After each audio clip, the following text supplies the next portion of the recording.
It's the best of bias. You need the earful, you should try us. From pop culture to the movies to Unitas. It's the best of bias. Your best of bias. Yeah, it's the best of bias.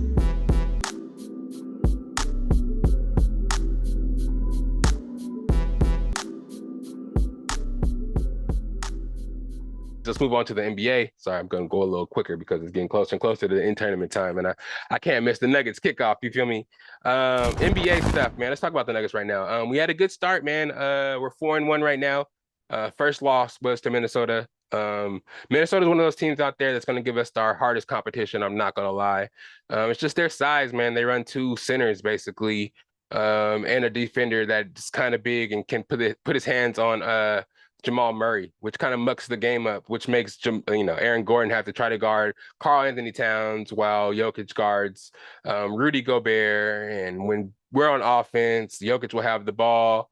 Whoever's guarding Jokic will just be guarding them, and then Rudy Gobert will play off ball and just be the roamer to kind of try to clean up and help if Jokic gets down low, which is kind of annoying. But we saw how it turned out. And they have, of course, Anthony Edwards to be the additional scorer to put up points if Cat doesn't score or he's in foul trouble or whatever. So that's one of those teams that kind of give us trouble. But everybody else that we played so far, we were able to put a good team effort together. Our bench is playing kind of crazy, just knowing we lost Bruce Brown and Jeff Green and some of our stalwarts on our second unit for people to step up like Christian Brown and Peyton Watson being a young guy, Reggie Jackson. And some of our Zeke Naji, of course, been on the team a couple of years as a backup center, hasn't really gotten a lot of burn. But it's times like this and preparedness like this that helped us get to the record we have right now, being 4-1 going into this play-in tournament. Our second unit has looked good defensively. We kind of have to try to find out where the points are going to come from sometimes, kind of try to stagger Jamal Murray and Jokic, so have one of them in the second unit kind of orchestrating stuff if Reggie Jackson can't get it going, or just in case if one of the two or maybe even both are in foul trouble, somebody's going to have to run that second unit, and we're trying to figure that out still. MPJ is kind of still, he's off and on. We're still waiting for that consistent scoring output for him. He's been rebounding a lot in the early season, which is good for us. Rebounds is really important if you're not going to score, crash the boards and get his possessions and, stop possessions as well. So he's doing well in that aspect. Aaron Gordon's playing his role even more as he did in the playoffs, just kind of knowing his game, taking less of the silly shots and kind of just using his body and using his size mismatch against a lot of teams to get his points that way and not forcing anything, playing defense still against the team's best player and doing what he has to do hustle-wise to try to get his stuff done. And KCP as well, catch and shoot, making buckets when he needs to, playing defense, getting the block, a couple blocks, a couple of steals a game, doing what he needs to do to help the team out as well. So we're looking good.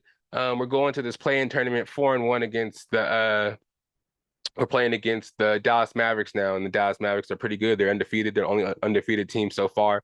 They're sitting at 4-0. Haven't played as many games as us yet, but this is their time. Luka's been, of course, doing his thing every season. And then Kyrie got added last year.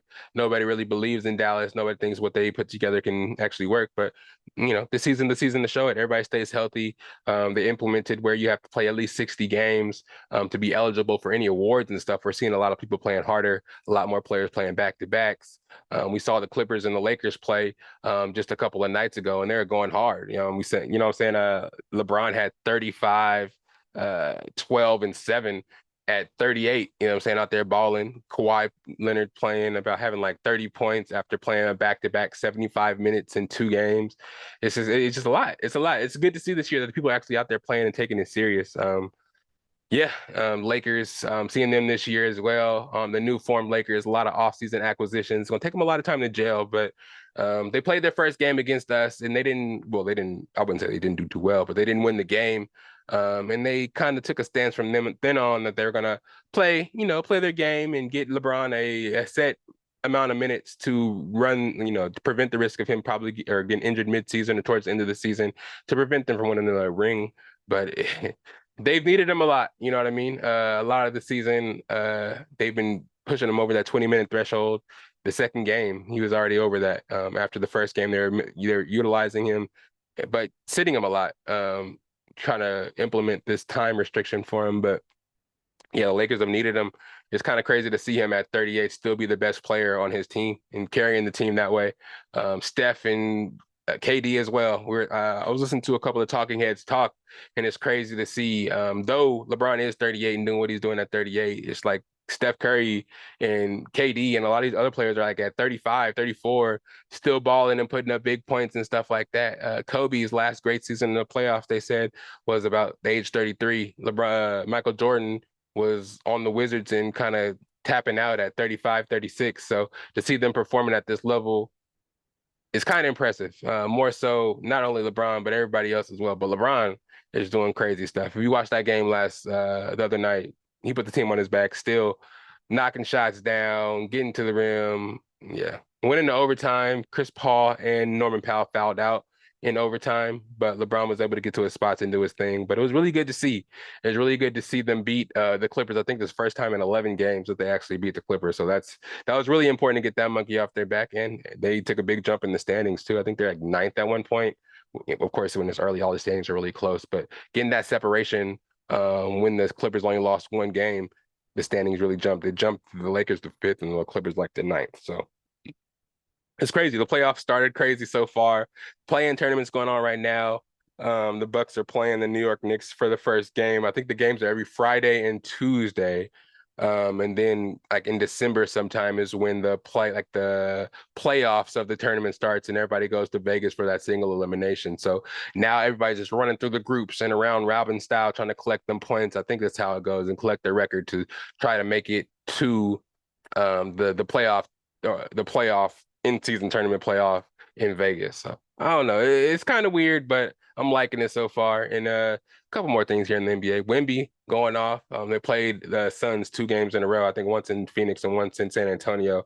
But Wemby showing that he's the man. First game brought him back, the Spurs back to beat the Suns.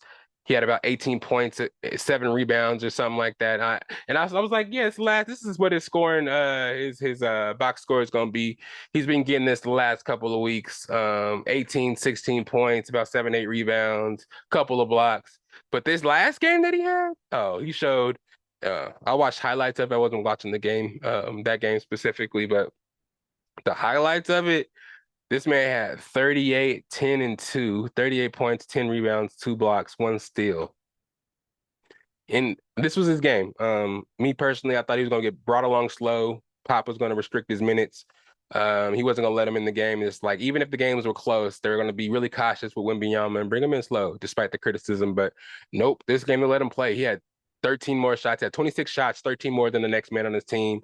They made an effort to get him the ball. He was making all his shots, 3 3-pointers, really efficient, only had 5 free throws and 38 points. So it's just wild to see. So, man, he might be the next thing. Like everybody was saying, people were doubting it at the beginning, saying Scoot Henderson might be better, Chet might be better, but we're seeing it live now. The moves that he's making, the fluidness of his game, his jump shots, how he can get to the rim, how he can lob him the ball effortlessly and he can score easily like that. It's just wild. So Wembanyama's on the come up. Don't doubt him. If you haven't seen a game, go watch a game because that shit is wild to see in person. I mean, not in person, but on TV anyway. So I'm sure they're going to get him on TV every week. So you'll probably have a chance to see him. But yeah, NBA is in full motion. It's the best of bias. You need the earful. You should try us. From pop culture to the movies to Unitas. It's the best of bias. The best of bias. Yeah. It's the best of bias. You are now listening to the Best of Bias